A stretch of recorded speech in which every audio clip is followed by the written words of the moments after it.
근데 다만, 여기에 이제 차별적인 요소가 있을 때는 그것이 통상의 문제가 될 수는 있습니다. 왜냐하면, 이 특수세가 아시다시피 이제, 엔진 사이즈가 얼마나 크냐, 배기량이 얼마나 크냐는 걸로 나누어가지고, 큰 것은 많이 내고 적은 것은 적게 내는 그런 구조로 되어 있기 때문에, 거기에서만 차별적인 요소라는 것은 소위, 큰 차를 사게 하는 인센티브를 못 갖게 하는, 그래서 큰 차를 구매하고자 하는 의도를 많이 이제 저하시키는 그러한 이제 차별적인 요소가 된다는 것이 이제 주장이었죠.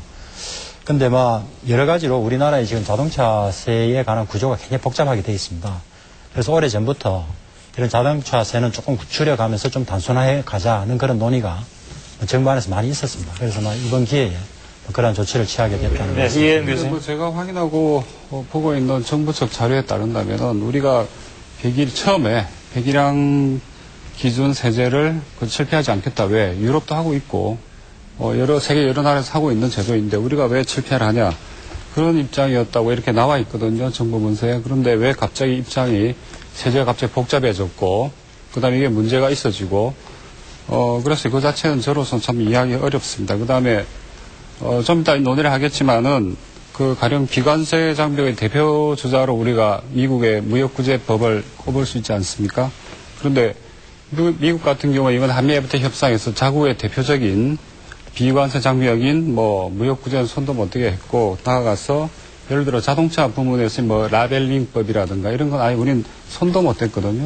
반면에 우리가 알려진 바로는 한 80여 개에 달하는 비관세 장벽의 철폐를 요구를 했다고 그러는데, 그건 모르겠습니다. 확인해봐야 알겠지만 아무튼 상당한 개수의 어떤 비관세 장벽의 문제를 옛날부터 제기해 왔고, 예를 들어서 자동차 번호판의 크기라든지, 그 다음에 어느 지방 국세청에서 수입차 소유주에 대해서 세무조사한 것도 시비를 걸었고, 아무튼 각종의 있을 수 있는 매우 다양한 비관세 장벽의 문제를 제기해 왔거든요. 반면에 우리가 그렇다면 미국의 비관세 장벽에 어떤 문제제를 한 게 있는지, 이거 자체가 균형이 안 맞을 수가 있다고 하는 겁니다. 네. 제가 한 가지 좀 첨부를 할게요. 지금 자꾸 정부에서 논의를 하시는데, 지금 협상에 어떤 것을 주고 어떤 것을 받았느냐고 얘기를 하는데, 할 말이 없으시면 갑자기 우리 낮춘 것은 소비자 후생을 위해서 낮춘 것이다. 그 다음에 우리 거를 뭘 없애했으면 그것은 비합리적이기 때문에 우리는 없앤 것이다. 자꾸 이렇게 말씀을 하신단 말이에요. 그거는 지금 우리 문제의 본질하고 전혀 벗어나는 거 아닙니까? 그죠? 저는 왜 자꾸 정부가 그런 태도를, 지금 소비자 후생을 위해서 우리가 지금 이거를 하는 겁니다. 소비자 후생을 위해서 물론 하는 거죠. 이렇게 통상저기를. 그런데 정말로 소비자 후생만 생각을 한다면 왜 미국한테만 관세를 낮춰요? 다 낮추면 되는 거지. 그죠? 근데 왜 자꾸 할 말이 없으면, 이게 좀, 할 말이 없으면 소비자 후생 얘기를 한단 말이에요. 소비자 후생에 대해서 그동안 제가 소비자 이 후생을 증진시켜달라고 정부에 수없이 많은 제도 개선을 요구한 사람인데, 그때 마지막까지 반대하던 분들이 갑자기 한미FTA 찬성하면서는 할 말 없으면 소비자 후생 얘기를 하신단 말이에요. 이건 일단 이게 좀 잘못된 거 아닙니까? 정부의 태도에? 예, 제가 답변을 드릴게요. 소비자 후생을 너무 이제 자주 들먹인다는 말씀을 하셨는데요. 제가 소비자 후생 한두 번 말씀을 드린지는 모르겠습니다. 지금 여기 자동차 이야기를 하면서는 지금 비관세 장벽의 성격이 어떤 것이냐는 쪽으로 이제 이야기가 되고 있고, 그 다음에 우리가 가졌던 자동차 관련한 세제의 복잡한 구조, 그 자체의 좀 단순화, 거기에 있는 차별성을 제거하는 문제, 이런 것들이 이제 쭉 이야기가 되는데, 그게 결국 소비자한테는 세금이 내려가니까 좋을 수도 있죠. 저는 이제 그 정도만 말씀을 드린 건데, 계속 이제 소비자 후생을 제가 들먹인다니까 제가 그렇게 자주 이야기를 한 것 같지는 않은데, 그렇게 말씀을 하십니다. 어쨌든, 우리 이혜영 교수께서 입장 변화가 있었다는 말씀을 하셨는데, 우리가 입장 변화가 있었습니다. 국회 특위 자료에도 쭉 이제 나타나 있을 텐데요. 그거는 비공개 자료가 아니고 공개 자료니까, 처음에 1차, 2차, 한 3차 협상 때까지, 4차 협상 때까지도 그런 걸로 제가 기억이 됩니다. 미책이 이것을 굉장히 강하게 주장을 할 때, 처음부터 이거 내놓겠다고 할 사람이 없죠.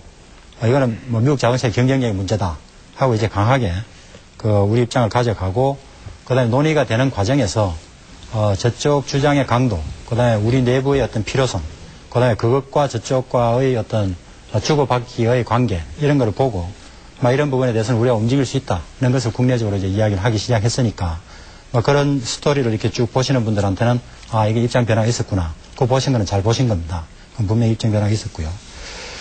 뭐 이따 무역 구제 이야기가 나올지 모르겠습니다만, 바로 나오겠습니다. 예. 그렇게 하시고요. 그다음 또 하나 제가 이제 우리 교수님께 말씀드리고 싶은 것은, 교수님은 이제 계속 이 통상 문제를 주고 뭐 얼마나 얻었냐 받았냐 제로섬 게임으로 이제 계속 어프로치를 하시는 것 같아요.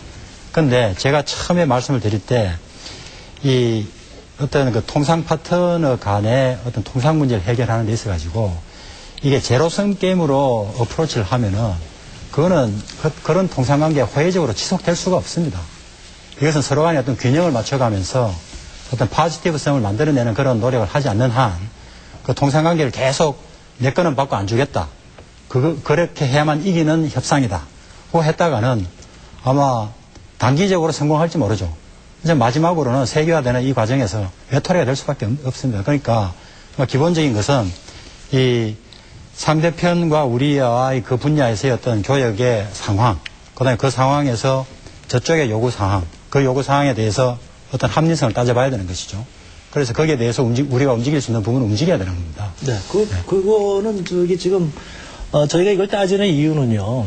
지금 소고기를 얘기를 아까 했지 않았습니까? 그래서 지금 뒤에 계신 농민께서 지금 다 망하게 됐다고 얘기를 하시는 거 아닙니까? 그러니까 그런 정도 우리가 피해를 감수할 만큼 그럼 우리가 딴 데서 뭔가를 얻어야 되지 않겠느냐. 그러면 당연히 따져봐야죠. 그러니까 그런 말씀에서 얘기를 드린 거고.